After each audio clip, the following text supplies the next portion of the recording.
Today we're going to talk about the appropriate housing for your bird of prey, whether it's a little tiny kestrel falcon or a big golden eagle.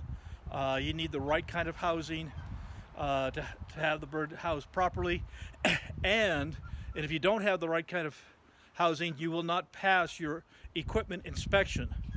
So this is extremely important to be able to do that. And so we're going to talk about some different ideas and styles and those kinds of things. As you can see right here, this is these are our rehab chambers, and also Scout's chamber where I keep my golden eagle. Hey, Scout. There's my buddy. How you doing, big guy? Yes, you're my buddy, aren't you? He is so beautiful. Now, the first thing you'll notice, it doesn't matter whether you make them out of wood or metal or whatever you like. What you're trying to do is to build a building that is safe to house your bird. As you see, there's no wire. These are bars that I put up here, and these are tubing. It's called EMT tubing. You can get this at any hardware store here in North America, and so they make nice bars that so if a bird's feather goes through there, the feathers aren't going to get damaged like it would if it were fencing like chicken wire. And this is on our little weathering area outside. You can see this is chicken wire, and if a bird flies against that and grabs the chicken wire, its feathers will go into the chicken wire and break the feathers. So you don't want to use any kind of fencing, whether it's chicken wire or chain link or those kinds of things. Now, there is an exception. I'll show you the exception here in a little bit. But let's talk about a little more about Scout and his chamber. The chamber needs to be large enough for whatever species of bird that you're using. Scout's here is about 8 by 20 feet and 8 feet tall, and that's sufficient for him. For a large hawk, you need at least 8 by 10 is what is recommended here. Hey, big guy, can we come in and talk? Come in and visit for a few minutes? Now, as you can see right there, I do have an indoor latch. Right there, let me latch that real quick. And the purpose, obviously, for the indoor latch is if the bird's bouncing around, it won't, accidentally push the door open on you, and you can have a disaster. Now, this is a cargo container. You can pick these up almost anywhere in the world. The cargo containers actually work very, very well, but there is some problems with them, and that is that they are metal, and so they can get really quite hot. And so anytime I use the cargo containers, one of the things that I do is I put an air conditioning unit right there in the cargo container, and I have it set on a timer, so in the summertime when it's warm, the air conditioning comes on about 11, 12 o'clock midday, shuts off about 6 o'clock in the evening. Now, this small air conditioner isn't going to cool off this entire cargo container, but what it will do is it will give Scout a very cool, comfortable place with a nice cool breeze blowing at him as he sits on his back perch. And so when I set up my chambers, we're thinking about the bird's comfort here. Oh, there's Scout's YouTube award. And when we set up these perches, we have different sizes and different shape perches. This is 2x4 turned up on end. The 2x4 is then padded heavily so that when the bird flies back and forth and lands on these perches, it doesn't bruise or damage the feet. Now, if you've got a chamber and you've got a large hawk or especially eagle in that chamber, and you go pick up that bird and you find cracks or bruises or swelling on the bottom of their feet, you really got to do something almost immediately. Otherwise, you're going to end up with a severe foot problem called bumblefoot, and that can be a permanent, lifelong injury. And so we certainly don't want that to happen. As you see here, I do have a perch.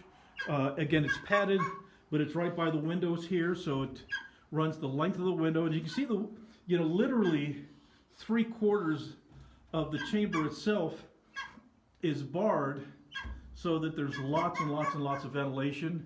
On the outside of the chamber, I have ivy vines that grow up that help shade the chamber from the summer sun to help keep it cool. Where Scout is, he's up on his shelf perch, and I do like shelf perches in the Mewses as well.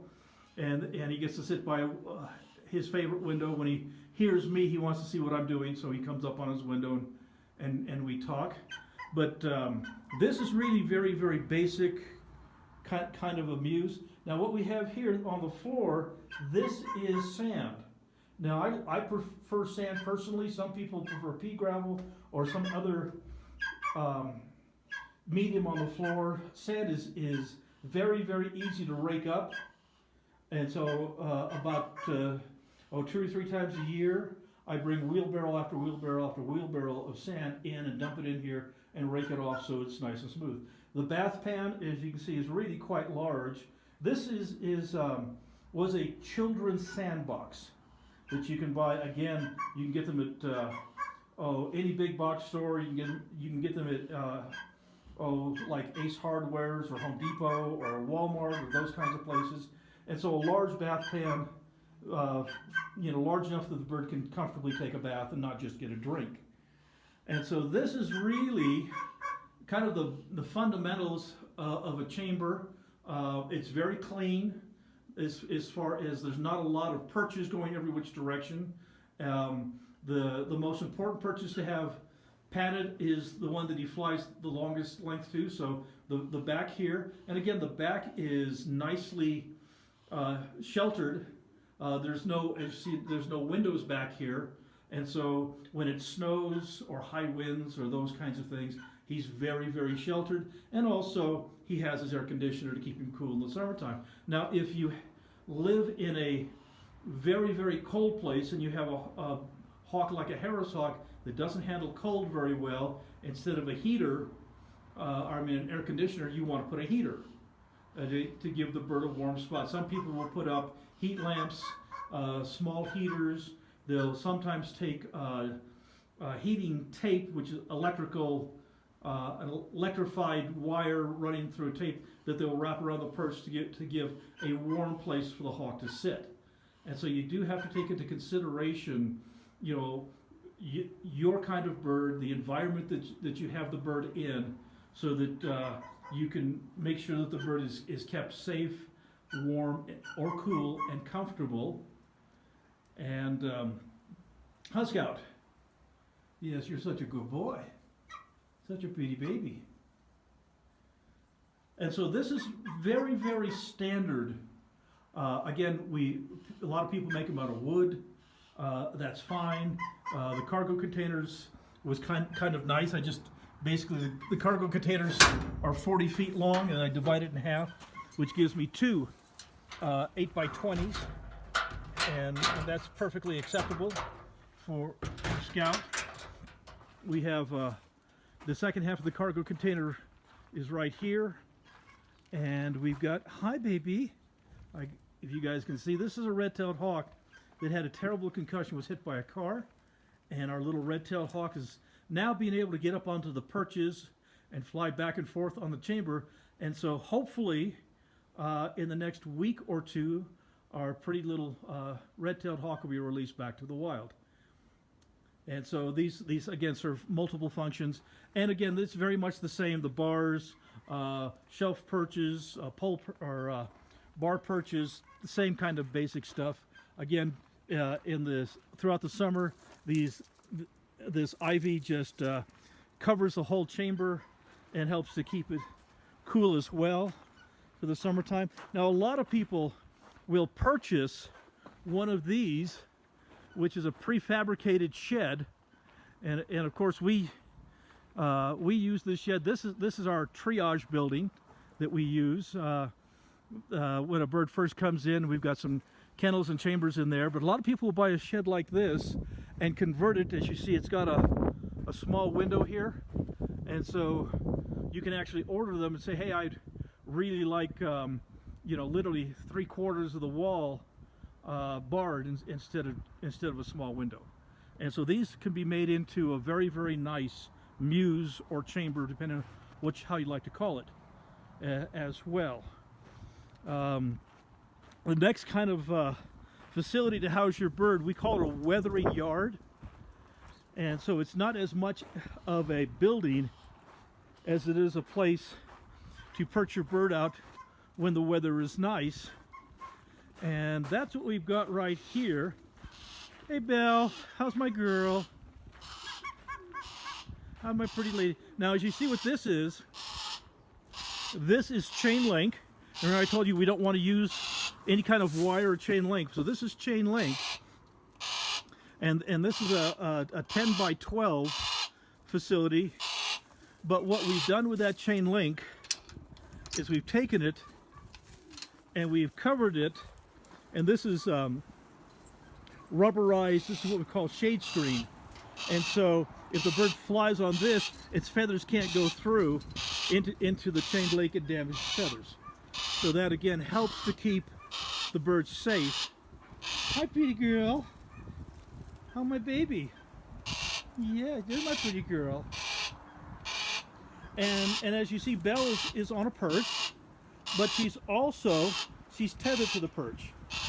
And so this is actually, she comes out when the weather is nice.